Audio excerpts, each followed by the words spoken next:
Alright, so I have 4 purses, bags, that I need to clean and touch up a little bit.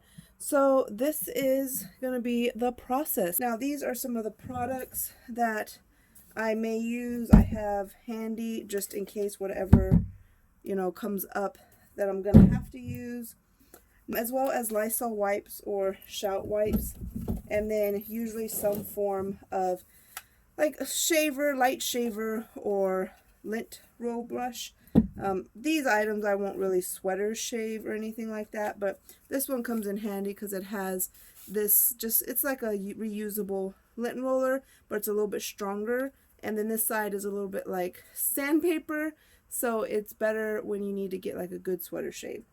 And then I have for the leather, just some very basic leather polish. So I'm going to be using the black one. I feel like when it's for resale, the brand doesn't really matter as long as it doesn't damage the leather, which I haven't found any leather polishes that damages the leather, so you should be okay. And then I have a bowl of cotton balls and just a little tie to go. So oh, and then right here, this is what we're going to use to fill. So let me go ahead and just get started. This is going to be a nice little quick tip tricks video for how to clean bags. Alright, the first thing that I do to any bag, whether it needs to be cleaned or not, if I've thrifted it or if I picked it up at a yard sale or garage sale, is I disinfect. So just to kind of give it a nice little once over. Now with leather bags, it's just a quick kind of gentle dusting because you don't want to ever get leather too wet because it can damage the leather. So that's it, just a little to the outer. If I open it up on the inside, and if the inside, looks okay, I know it's a little bit hard to see. As long as it's kind of all leather on the inside, I'll just do a little once over as well. Kind of shake so you see all that little stuff coming out. That's kind of what I'm just trying to get rid of, is the dust. So same thing here with this one. So again, don't spend too much time on this part.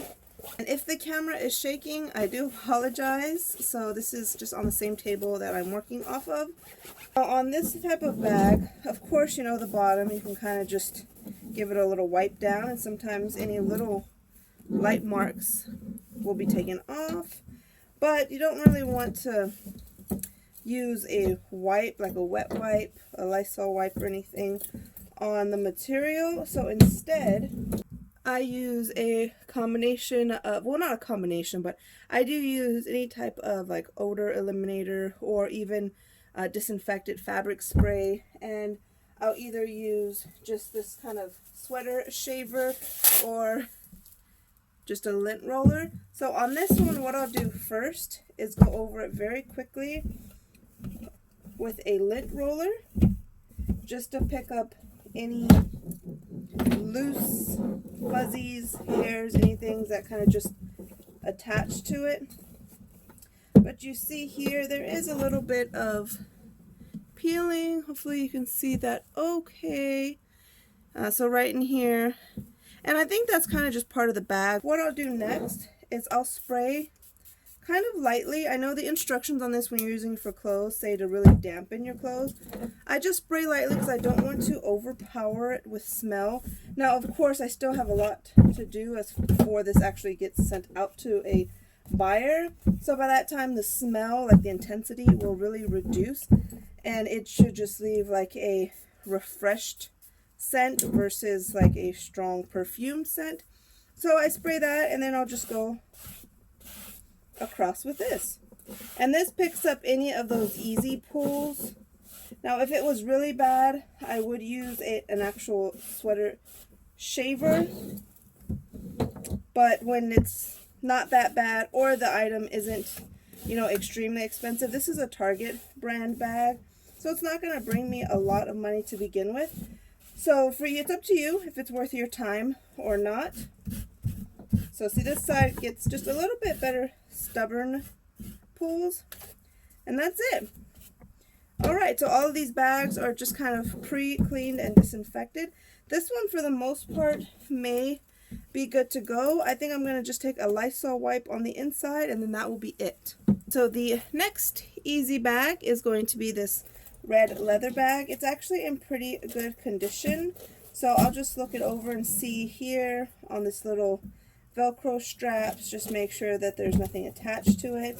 But this one's pretty good. The main concern on this bag is how it's a little bit more bent here, like if it were creasing. So you can use airbags, or you can use shipping, like packaging paper. So you kind of just put that in there so that it reshapes the bag and gives it a little bit more life.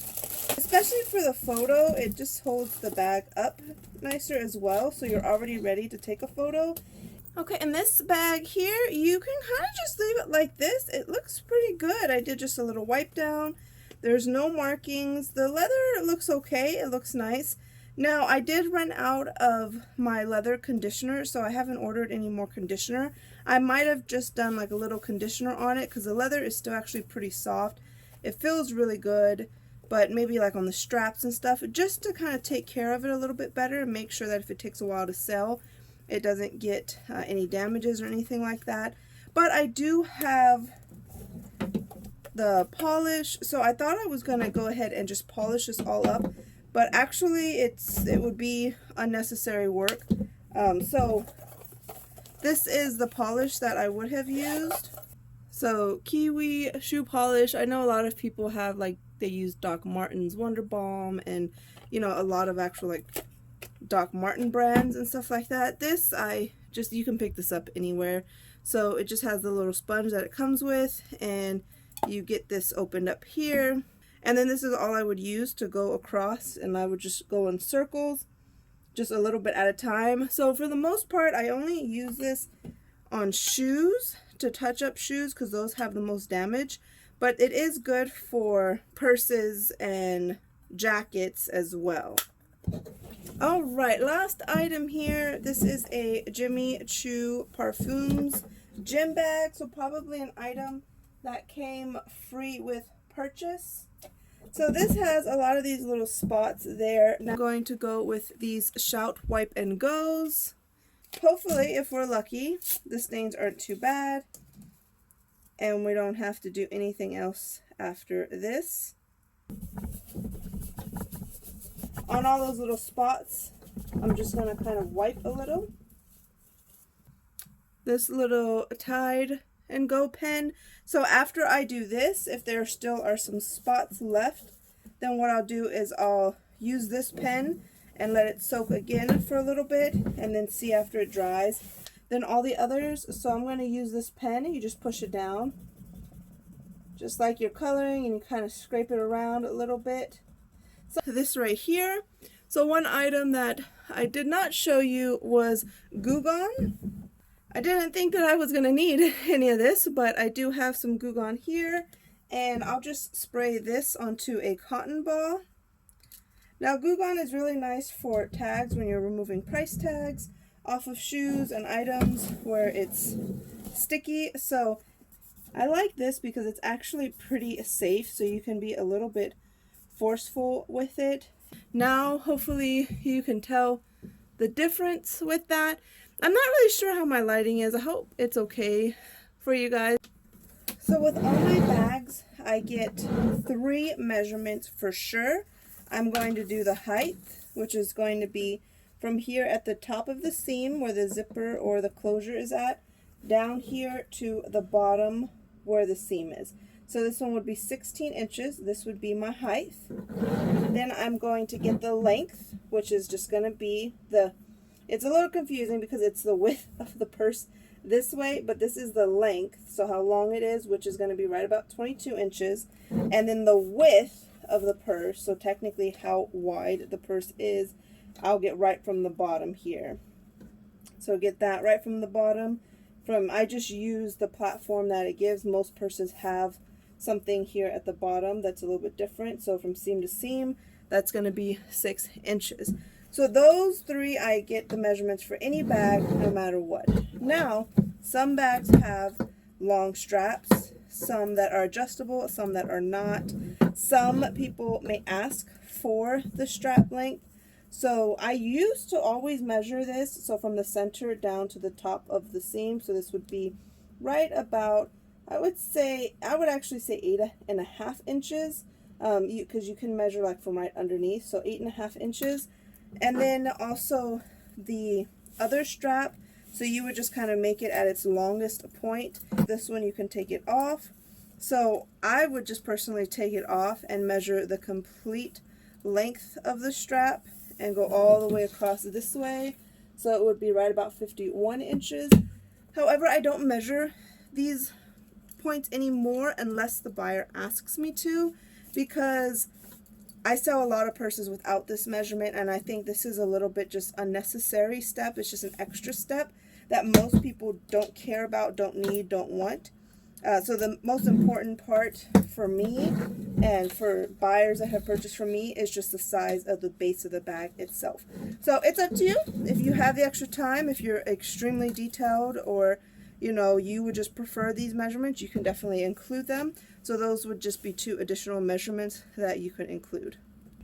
Okay, so sticking with this bag, let's say it's measured, it's ready to go, and now I will start to photograph it. So I always photograph it with it closed or zipped. Now this kind of canvas bag, this fabric, because it can lay flat, I'll lay it flat just like that, and I'll take a photo this way, and I'll take a photo of the back side, and that would be my first 2. Now I will also remove the strap, and I will lay it, like roll it right around here to take a photo to show that the strap is removable. Then I'll open this bottom part up to take a photo of the bottom so they can see that there's no damage there. Another pretty important thing on bags, especially women's like shoulder bags and handbags, are the straps right here. So I'll always kind of put those down and take a photo of underneath, because underneath is where there may be some cracking and damaging, so that they can see the condition of that. Then once I'm done with the outer part, we'll unzip this, and usually I'll kind of get a photo of it like this so they can see exactly how it closes up, and then I'll open it up and get a photo on the inside. Now some of these bags I may even actually do this complete so they can see there's no stains. This is a beautiful condition bag. And then of course you don't want to forget to take a photo of the brand. I just wanted to note on here, you see where those loose threads are? So that, I don't want to do it on camera because I don't know if it's allowed or not, like playing with fire. But you can just get a lighter or a match of some sort, and all you want to do is just turn your lighter on and just do a quick boom, boom, boom, boom, so that it burns those off. It works very well. I use it on shoes a lot. I use it on straps a lot, and it just cleans that up so that there's no fraying, or I don't know what it's called when it's leather, but so there's none of that there. And that, yeah, that works really, really well. So you just want to use that. And those are just little details, again, when you're getting ready to photograph, you might see and want to do. So today is another day. I forgot to do an exit clip for that video, or this video. So here it is. I hope you guys enjoyed this. Maybe learned a thing or two, or saw a new cleaning product that you haven't used or didn't think of. And give this video a thumbs up if you did enjoy it. And if you're not already subscribed, I'd love to have you. Just hit that subscription button down below. We'll see you guys tomorrow.